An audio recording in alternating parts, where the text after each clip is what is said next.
Shree Mataji, a very good morning to all of you who joined our session this morning. Um,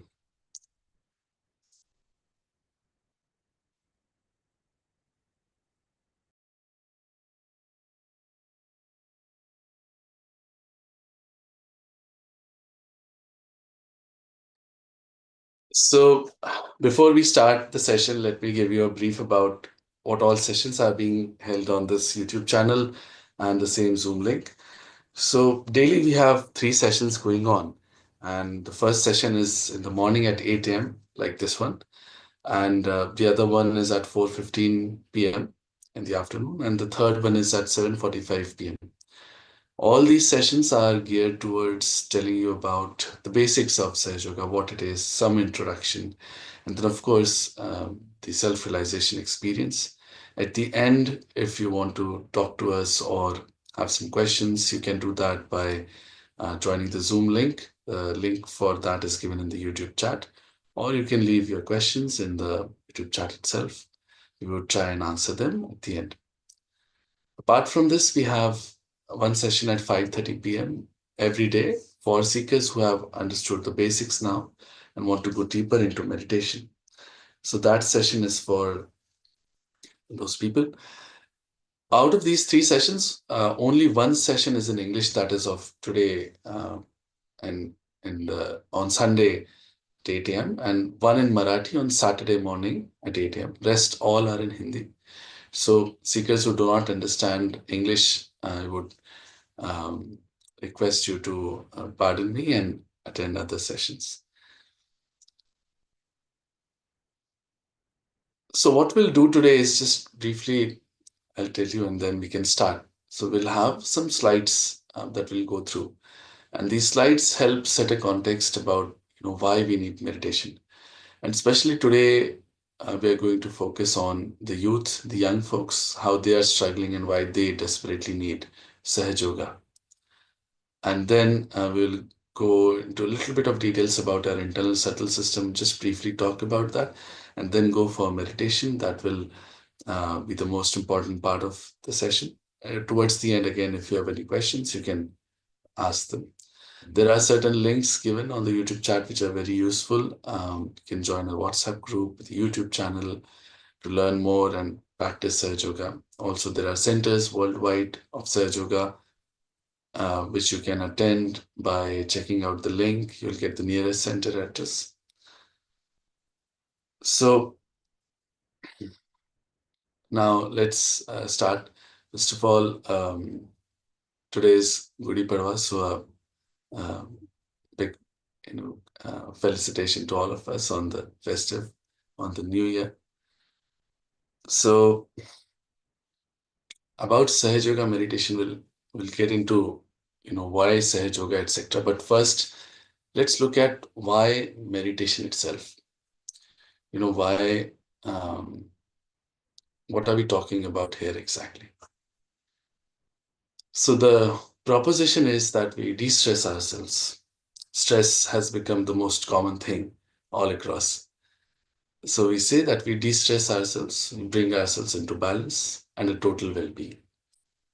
So it's something that will transform us completely. Inner transformation that will be the only thing that can do a total well-being. An easy analogy is of how a tree grows, and once, let's say, it gets into some problems, you cannot treat the leaves.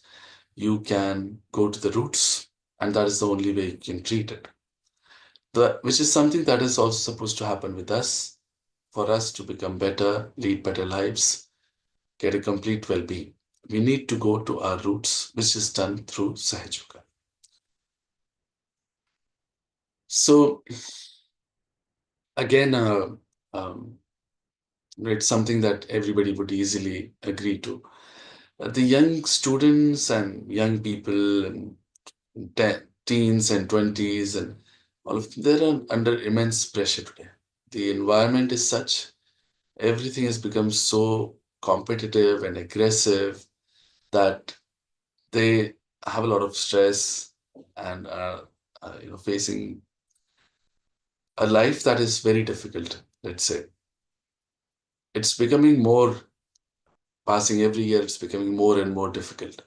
And it's really sad when you hear the state of how stressed they really are.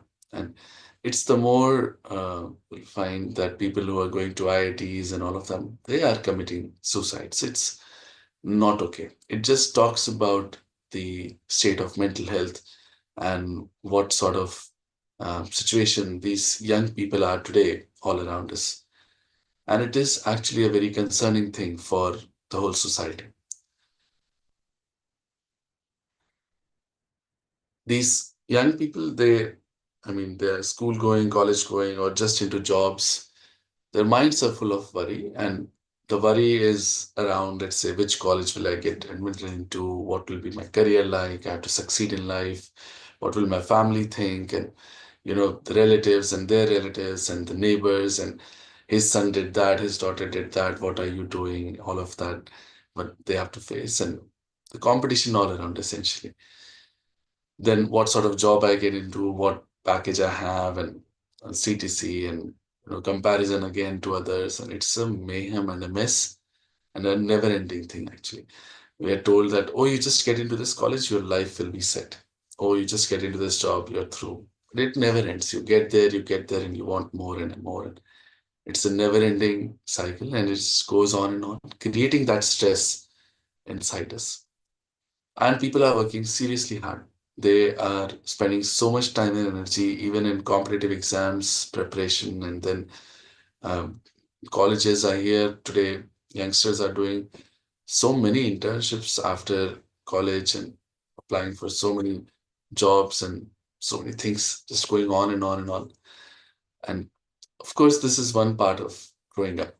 Growing up, you also are worried about, how do I look, my personality, how do I appear, walk, what people think of me, and what does the opposite sex think of me, and there's a whole lot of things going on that side. It's a complete hodgepodge and mess, and nobody's simply sorted at all. All of this results into um, a lack in self-confidence, because when you are so worried about so many things, you are actually not confident. You may have a facade, but you always keep thinking about so many things. And because you are thinking so much, your memory is lost. People get less attentive. They are not listening to elders. And when they talk to elders, elders say, where are you? Where's your attention? They get restless, impatient. And essentially, such people are not really enjoying lives. They're living a stressful environment, in a stressful environment, and not really a happy state. Now, stress is something that is so widely talked about. And, now it's become a common thing to accept that so many diseases inside us take birth because of stress. And it's something that, um, there are so many medical research papers coming out, doctors talking about it. And in their prescriptions, they give things out which will potentially reduce stress and give you a better life. And that's how you'll improve your whole overall health, etc. Something that Sahaja has proven direct correlationships to the innermost self of ours. Shree Mataji has talked about it in details since 1970s when she started Sahaja Yoga, and particular chakras, which sort of personality thinks like what and develops what sort of diseases because of specific things. And you'll find them very striking in real life. It's completely proven. So, because we are not just a physical being, a doctor, let's say, would potentially just work on the physical aspect. Maybe you go to a psychologist, they will work on mental aspect. We are a complete being. It's an emotional being, it's a spiritual being. All of them are connected, and one affects the other. So that understanding slowly is coming, I would say, but still a little lacking in terms of treating it, because we can't go to the roots with the modern science and modern medicine. It does help a lot, but going to the roots is really something that can help us alleviate so many of these problems and diseases. Stress has many other aspects of tension, anxiety, and aggression. but also of loss of sleep. Such people are not able to sleep properly because you're all the time thinking, thinking, thinking. And many people I've known, they take pills for sleeping. And coming to Sahaja Yoga, it took them literally just one day to get rid of them. Something that leads to, so stress leads to many other things in life because you are stressful, you're working hard, you want to party harder than, as it is said. And why do you want to party harder? Because you want to run away from all of that madness that was going on the whole week. So that's how people take to things of, which I consider bad habits of smoking, drinking, etc.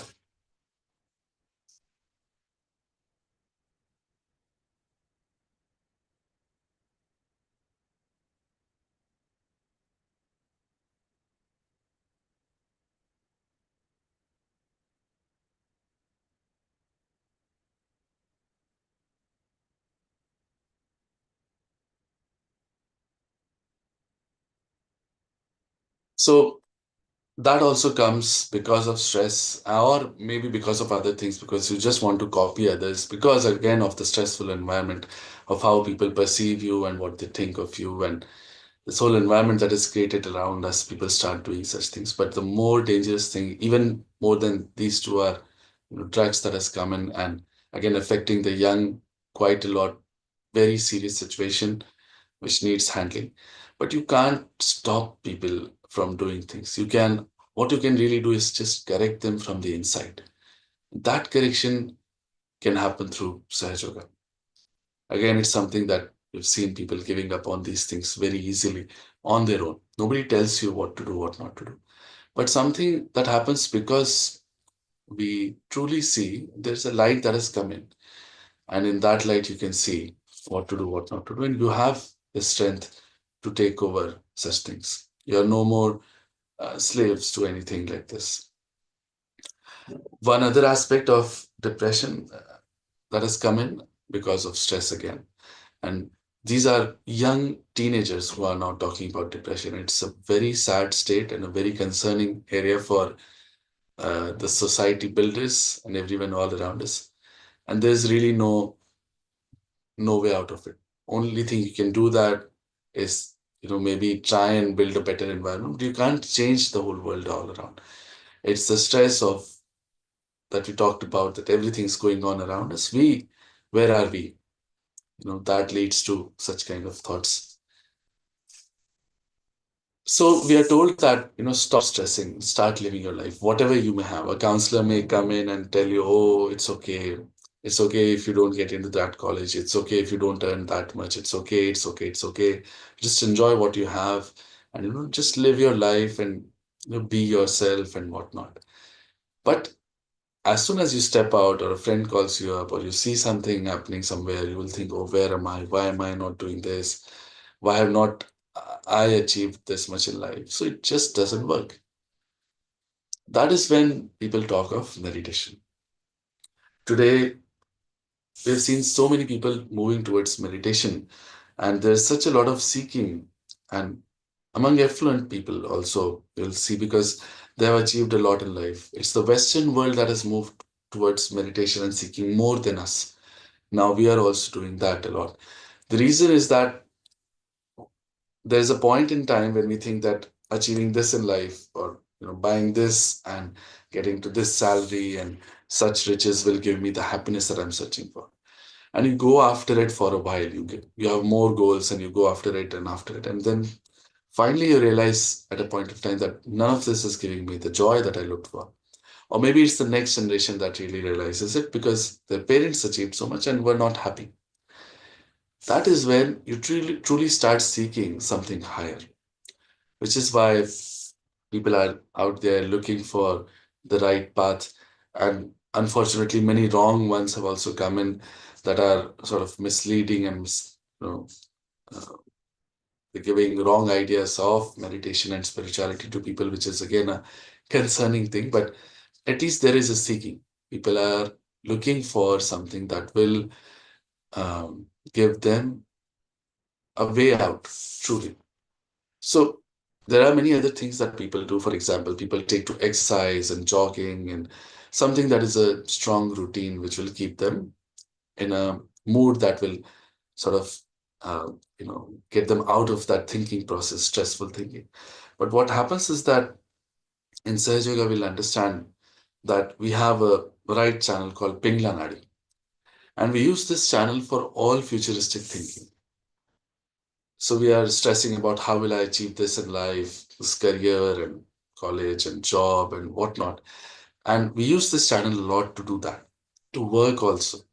All futuristic things, all aggressive things, all work that we do, mental, physical, etc., is done by this channel. When you start exercising also a lot with a strict routine, you go to an extreme. Going to an extremes will always have a balancing impact.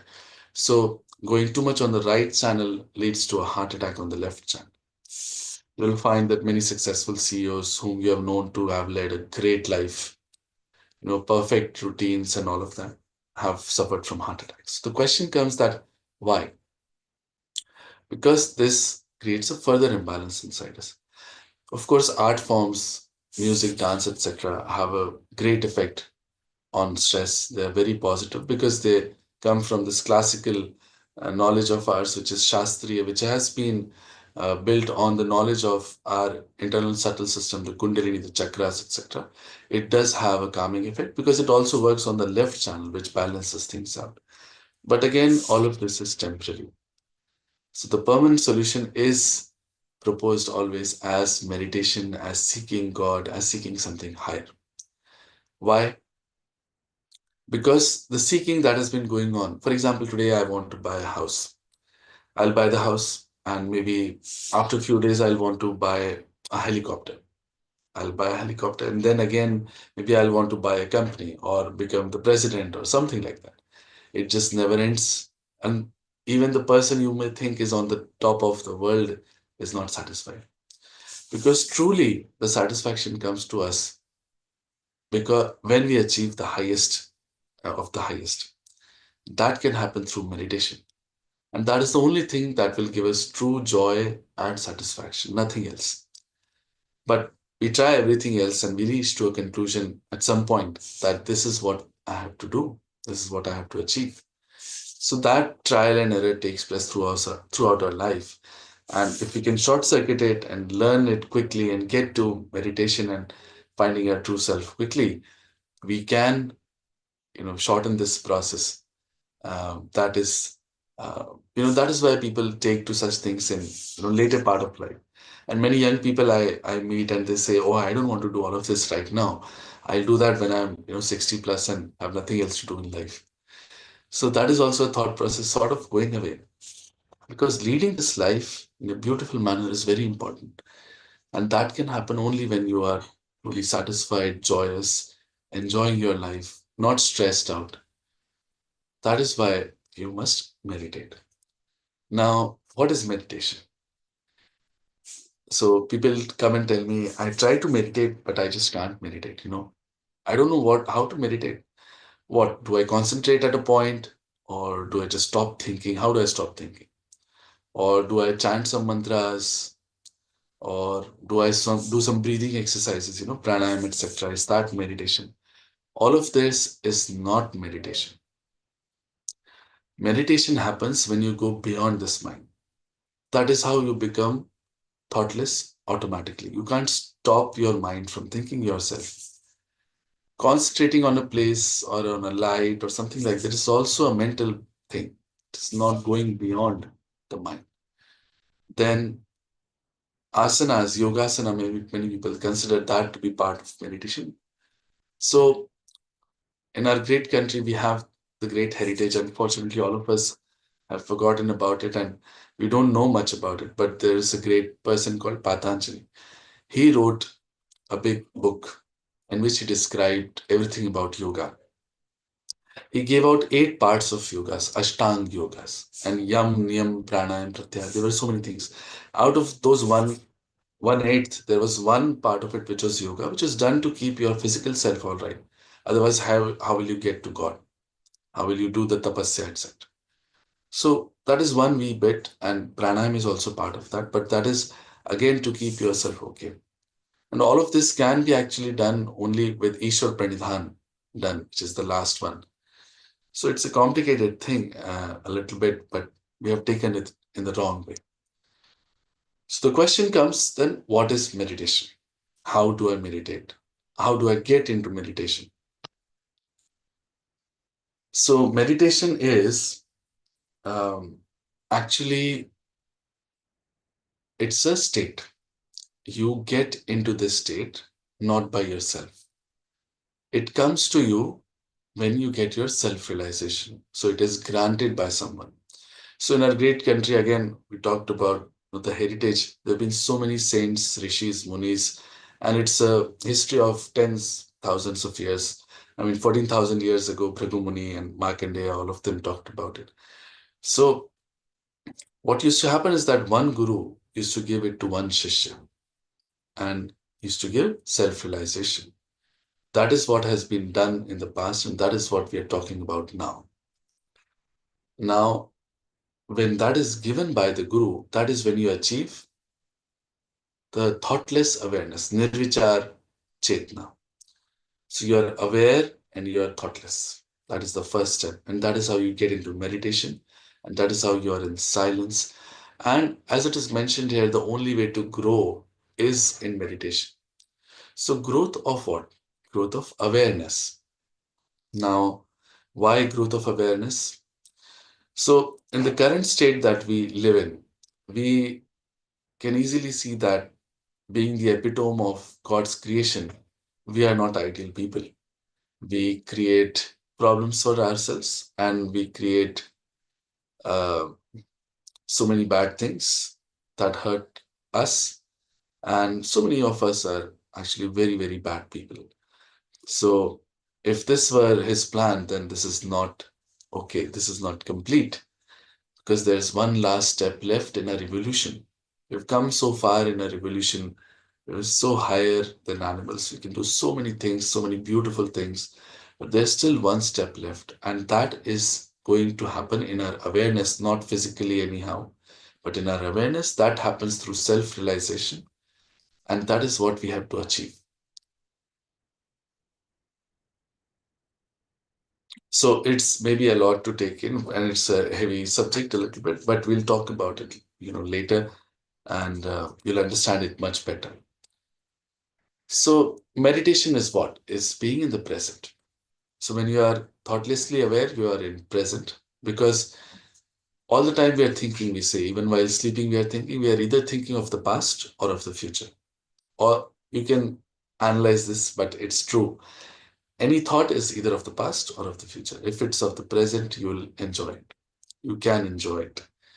So that is what we don't do normally. And thoughts are just coming and going. It's like one sine wave, which is never ending. And you jump from the cusp of one thought to the other without knowing you have changed your thoughts. You go on and on and on. Whereas if there's a way which can establish a pause between these thoughts, it's called vilamb, then this peace of mind can come in, this thoughtless awareness can come, which happens through self-realization again. So understood. And this is what has been practiced in the past, and uh, it's beautiful, okay, and we understand this can give us something higher, etc. But why Sahaja Yoga meditation? Why do we need Sahaja Yoga specifically? So the word Sahaja Yoga was coined by Shree Mataji, Nirmala Devi, whose photograph you can see behind me, in 1970 when she started Sahaja Yoga. And the thought process was that it is something that needs to be brought to the masses. It's actually nothing new. It's the same old great tradition of our country where we talked of one guru, one shishya parampara. But Srimataji found a way to give it to masses. And that is the need of the hour. That has to happen. It is something that has been promised in our many, many scriptures. We have heard of a time, of a future time when something great will happen. In even other religions, in Bible, in Quran, it is mentioned of a Qiyamah's time, a resurrection time, so many things. In Bhrigu Samhita, written 14,000 years ago, it is mentioned. And if you convert the date, it's really today's time when people living in their households will get their self-realization. Great Nal Damayanti Akhyan, if you've heard of it. It's a story of King Nal being separated from his wife Damayanti by Kali, whose yuga we live in. And the king caught hold of Kali and told him, I'll kill you because when your time comes, people will suffer so much. So I might as well destroy you now. So he said, go on, O great king, but first listen to my importance. When my time will come, Ghor Kali Yuga will come, people living in their households who were actually in their past lives, these rishis and munis searching for God in hills and dales, will be born as household people and they will all get their self realization. There is talk of it, but not very openly. It was something that was kept secret for some reasons. Maybe the time was not right, maybe the people were not seeking enough.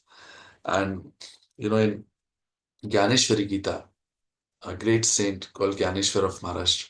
He wrote a Gita and he put a whole chapter to Kundalini and awakening. A sixth chapter was there, and all the Pandits and Brahmins of those times told that it's not allowed to read that chapter. So somehow, because people didn't know what to do about it, this great knowledge didn't pass down properly as it should have. But the time has come. Shree Mataji says it's the blossom time where earlier there were one or two flowers on this great tree of knowledge. Now a blossom has come and many of them have to become fruits. And we can realize that if it doesn't happen, this world, we don't know where is it going to really. We need this definitely, desperately, all of us. That is what is Sahaj Yoga. You get your self-realization in a very easy manner. That is how the name Sahaj as well, because it's spontaneous. It happens on its own. There's really no effort that is needed. Something that you will know for yourself. It is something so miraculous, nobody will give you a certificate that you become a self realized person, nothing like that. You know it, you get the knowledge on your own hands and you can use it. So let's see briefly how does that happen. I'm sure all of us have seen this sort of chart by now. It's become a very commonplace, being used a lot. Um, but just to briefly understand it from Sahaj Yoga perspective, because after this we'll go into meditation and there are a few things that you need to understand. So when we were in our mother's womb, so let's say when the life force came in, whatever name you give it, it's 2.5, 3 months or so, this energy that created us entered through our fontanelle bone area. You know that at the top of our head is a soft bone in kids. And in very early age, you can see it's very soft, even pulsates at times. This energy enters and it refracts into three parts. Now our brain is like a prism, so light entering a prism, we know it refraction happens. So the one coming from right goes to the left, which is shown in the blue. It is called as Ida Nadi. This Ida Nadi creates our emotional being. So all our emotions come from this, all our desires come from this. It is called as the moon channel inside us, and it governs our um, nervous system, sympathetic nervous system on the left hand side, many other aspects of our being. So this is one channel that gets created. The one coming from left goes to the right, which is shown in the yellow. It is called as the Pingla Nadi. It is the sun channel. It is the channel of our future. Left one was of the past. Right channel is of aggression, of work, of futuristic people, and people who work a lot, work on this channel a lot. And this channel takes care of our sympathetic nervous system on the right hand side. So these two channels get created. The one channel in the center you can see is called as the Sushumna Nadi. This is the channel of our present, and this is the path of our awakening. Now, apart from these channels, and these are the main three channels, there are many other nadis inside us. But apart from these three main channels, there are seven main centers that get created. These are called as chakras. You can call them energy centers, whatever name you like. These get created by this power inside us. And these chakras and nadis govern our complete being, our emotional being, mental being, physical being, and the spiritual being are governed by these chakras and nadis. And All of this creation being done, after that, the power that is residual comes down and settles almost at the end of her spine. There is a sacrum bone, triangular bone called a sacrum bone. So it is named sacrum. Probably the Greeks knew there's something sacred about this. This energy comes and settles down there and it makes coils, 3.5 coils. Now, coils in Sanskrit is kundal, and this is our mother energy. She is our individual mother, knows every little thing about us, and her only goal is to give us our self realization, which is the second birth. That is how she is called as Kundalini. Now, she comes and settles down there, awakening of the Kundalini again, and piercing through the fontanel bone area, which is called as the Brahmarandra, is self realization. Now, Brahmarandra means Brahma Randra. The Randra means the hole to meet the Brahma, the divine. That is what this place is. So the Kundalini's awakening happens and it pierces through the fontanel bone area here and it connects us to the all pervading power of God. We have known since childhood, we are told in Hindu religion that Kan Kan mein Bhagwan. Every molecule and atom has God in it. But where is he? You've never seen him, never felt him. How do you feel? That happens after self realization. That all pervading power called as Param Chaitanya, the power that does all the living work, the sprouting of a seed to a flower becoming a fruit. Every living thing that is done in this whole world is done by this power. This power, it's connected to us and it starts flowing through us. So when this piercing happens, the first thing that happens is that you feel this Param Chaitanya on your palms and the top of your head. Hands are the end points of our nervous system, so it's very easy to feel the chakras and nadis here. You feel this as a cool breeze coming out. Now, what is this cool breeze? It has been described by Adi Shankaracharya, the first Shankaracharya. He wrote a book called Saundarya Lahari, means beautiful vibrations. The name itself is beautiful vibrations. And he says that when Mother's grace dawns upon us, we feel Salilam Salilam Chetan, means cool, cool vibrations. In Bible, it is said that when the Holy Ghost will come, you will feel the cool breeze. They don't know what is Holy Ghost. It is the Kundalini itself. In Quran, it is said that when Qiyamah's time will come, your hands will speak and will give witness against you. Now, how can hands speak? We'll see that.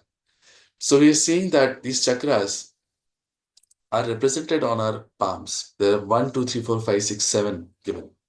These are the specific points where we feel these chakras.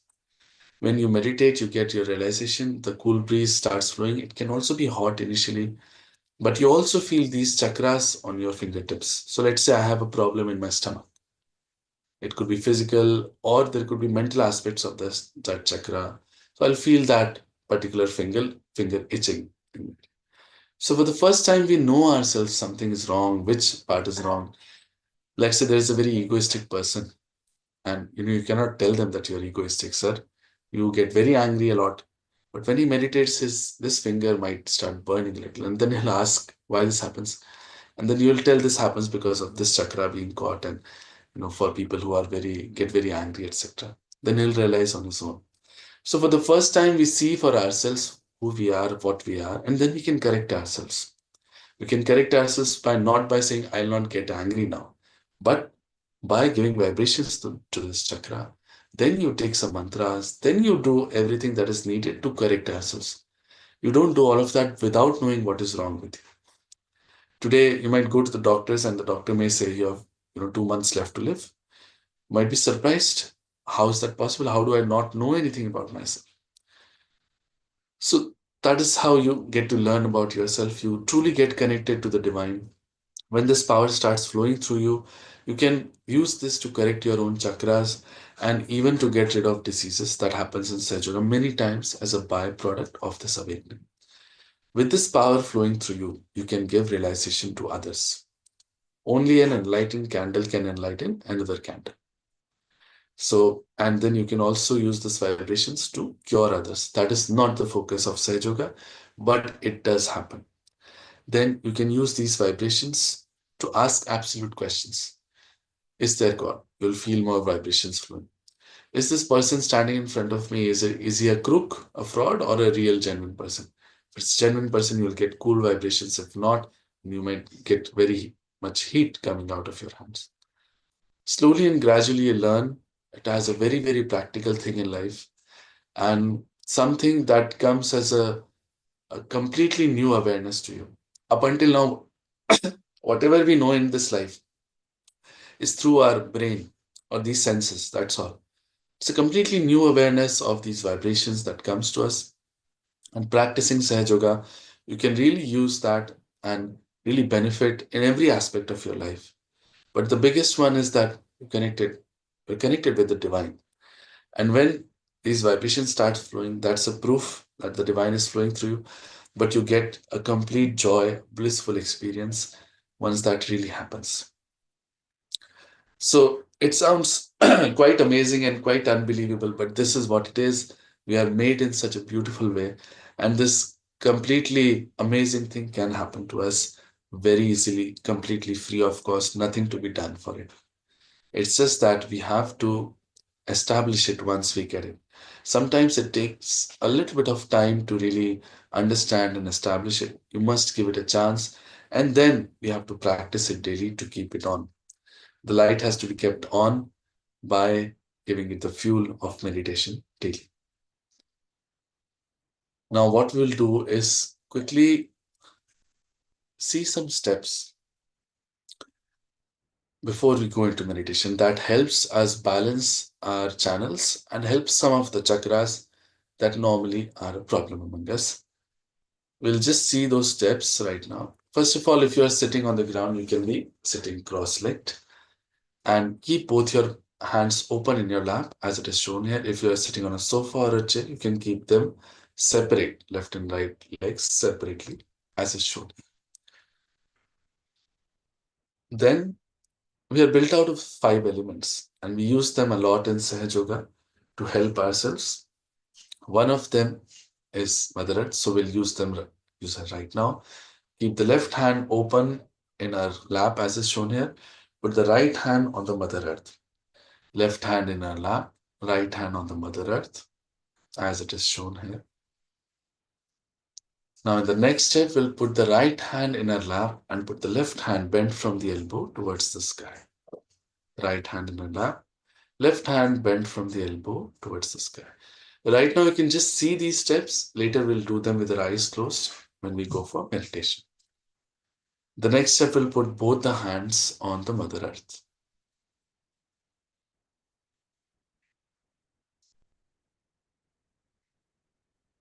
Now, the next steps will all be done with our right hand. So left hand is to be kept open in our lap and the right hand to be placed on our heart. We'll press it here. We'll have some prayers in all the steps.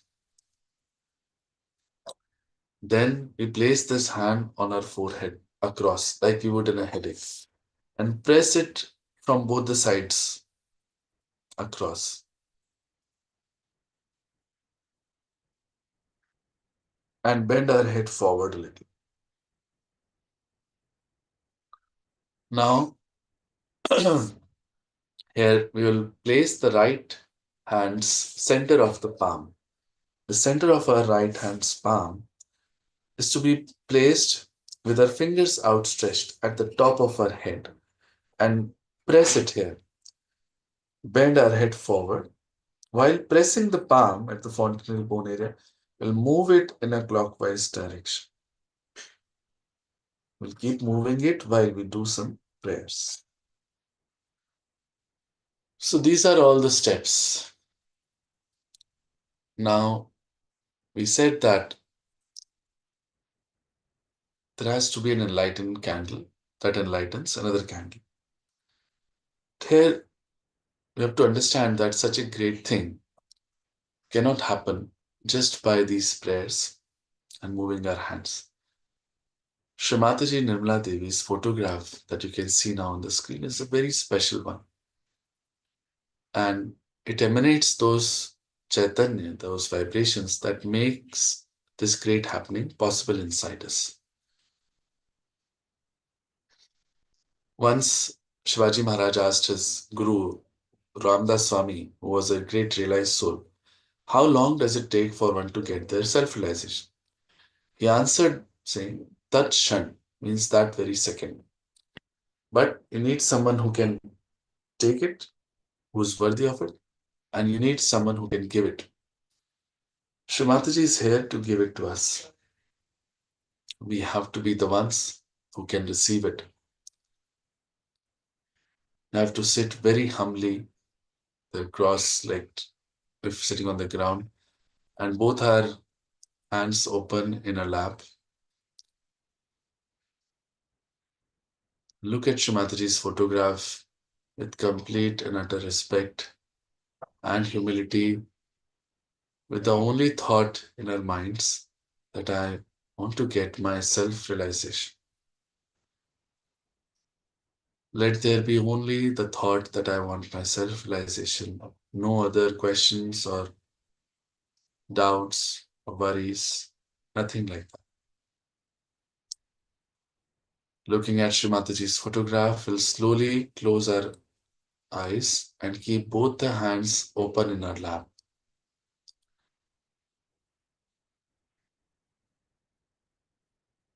Now we'll do the steps that we've just seen with our eyes closed.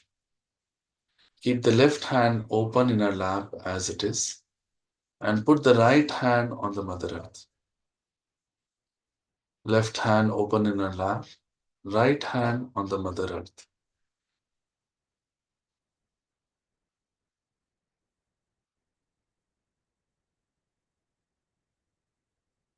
Here we have to pray, Mother, please take out all the impurities and imbalances of my left channel through the Mother Earth. Mother, please take out all the impurities and imbalances of my left channel through the Mother Earth. We'll bring our attention to our palms and see what is happening right now.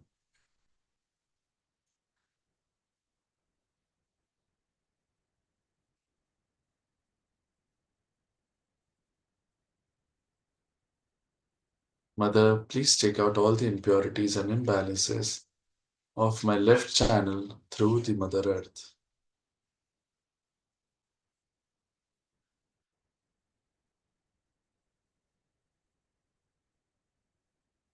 We'll now bring the right hand back into our lap and put the left hand bent from the elbow towards the sky. Right hand in our lap, left hand bent from the elbow towards the sky. Here we have to pray, Mother, please take out all the impurities and imbalances of my right channel through the ether element. Mother, please take out all the impurities and imbalances of my right channel through the ether element. We can bring our attention to our palms and just see what is happening right now.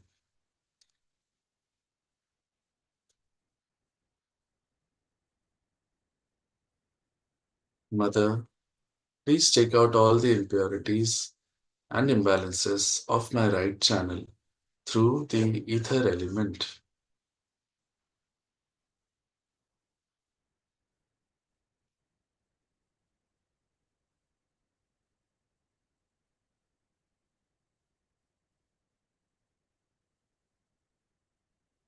Now place both the hands on the Mother Earth. Both hands on the Mother Earth. Here we have to pray, Mother, whatever imbalances are still left in my left and right channels, please take them out through the Mother Earth.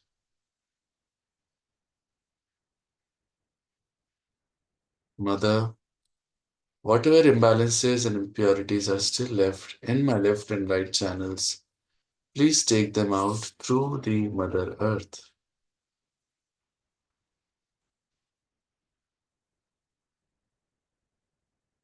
Mother, please bring me into complete balance, into the center, into the present. Mother, please bring me into complete balance, into center, into the present.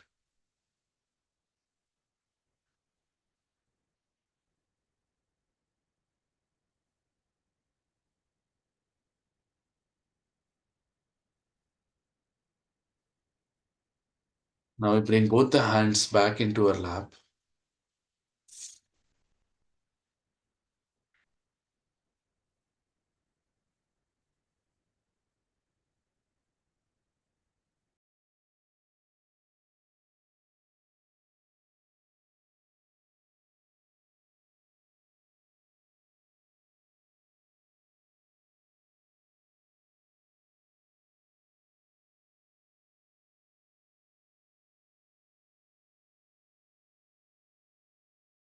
Now we'll keep the left hand open in our lap as is and place the right hand on our heart. Left hand will keep open in our lap and right hand to be placed on the heart. Here we have to pray, Mother, I am the pure spirit. This is a great truth that we have to say here. Because we are not this body, mind, thoughts, ego, conditionings, this personality, whatever we think we may be, all of this is not eternal. The only eternal thing is the spirit, which is the reflection of God Almighty inside all of us, the Atma.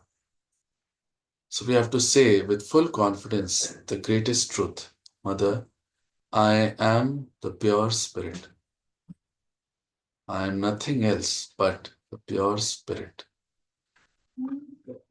I am the pure spirit.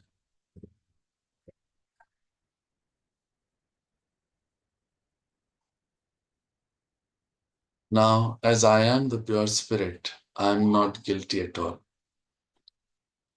We keep feeling guilty for nothing at all. And this creates a lot of problem inside yoga because we do not feel the vibrations if we feel guilty. All this guilt we have to leave at the lotus feet of God Almighty, use the ocean of forgiveness, and just say that I am not guilty at all.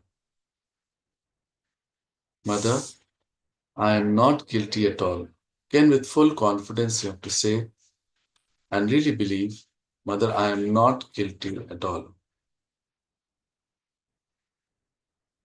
Mother, I am not guilty at all.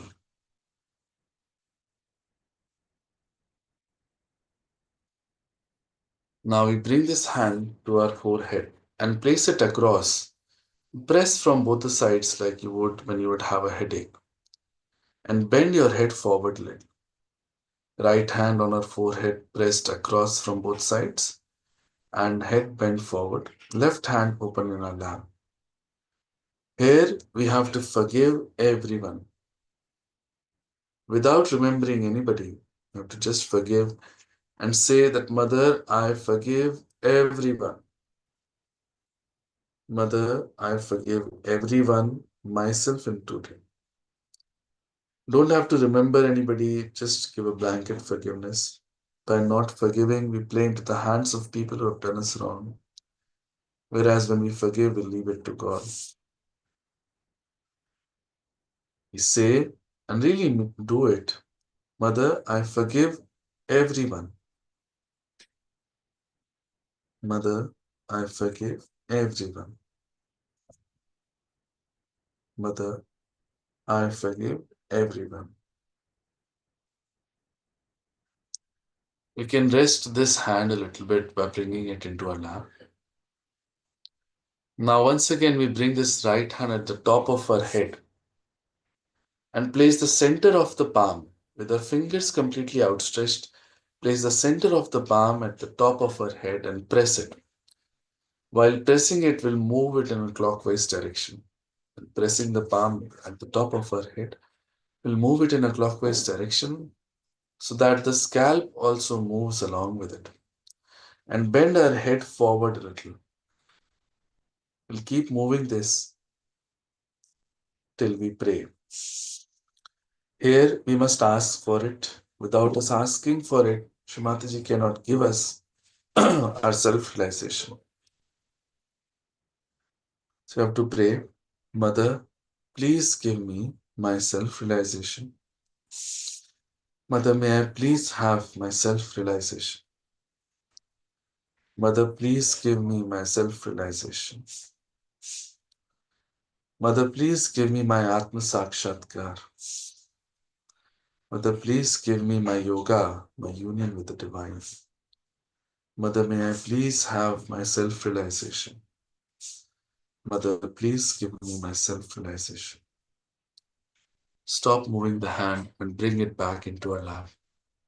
We'll keep our attention at the top of our head where we had placed our hand and sit in meditation now for a few seconds.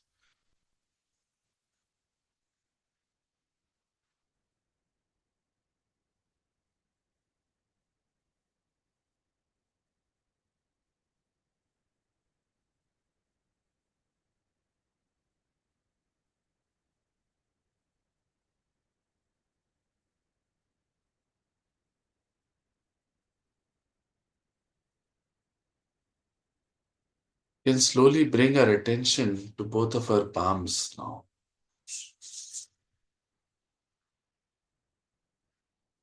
At the very center of our palm,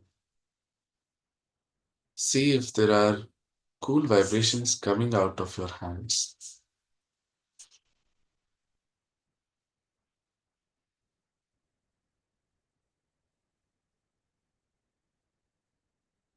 It can be a very minute and subtle feeling, so look at it closely. In one hand or the other hand, do you feel cool vibrations coming out? It can also be hot in the beginning.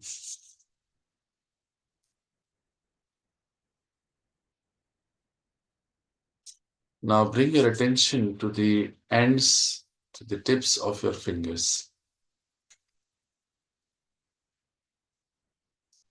You'll feel there's a tingling or an itching sensation on one or two fingers, or many in one hand or the other hand. These are the chakras that the Kundalini is working on.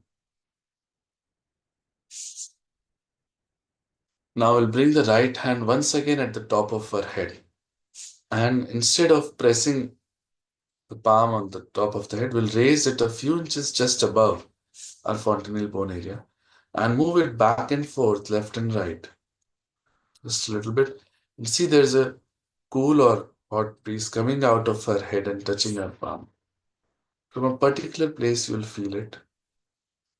Look at it minutely. Bring the right hand back into your lap.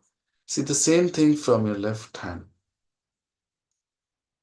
Left hand a few inches above the top of our head. Move it back and forth, left and right. See from a particular place, you'll feel the vibrations coming out of your head and touching your palm. Now, in a last step, put both the hands completely up towards the sky, palms open towards the sky, and elbows straight, head pushed back. Now we ask any one of these three questions three times. Oh God, is this the Param Chaitanya? Is this the divine energy, cosmic energy? Is this the power of love of God that does everything? Any question three times. You can slowly bring your hands back into your lap. Keep your attention once again for a few seconds at the top of your head, the fontanelle bone area, and sit in meditation.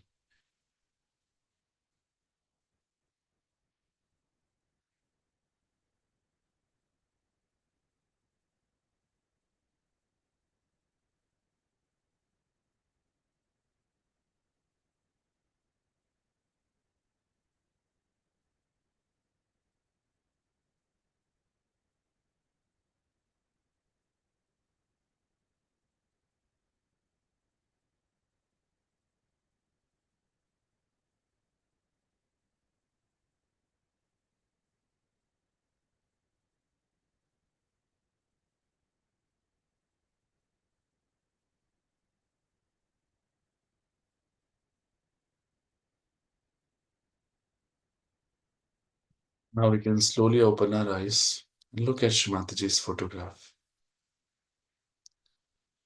You will see that there are no thoughts even with our eyes open right now.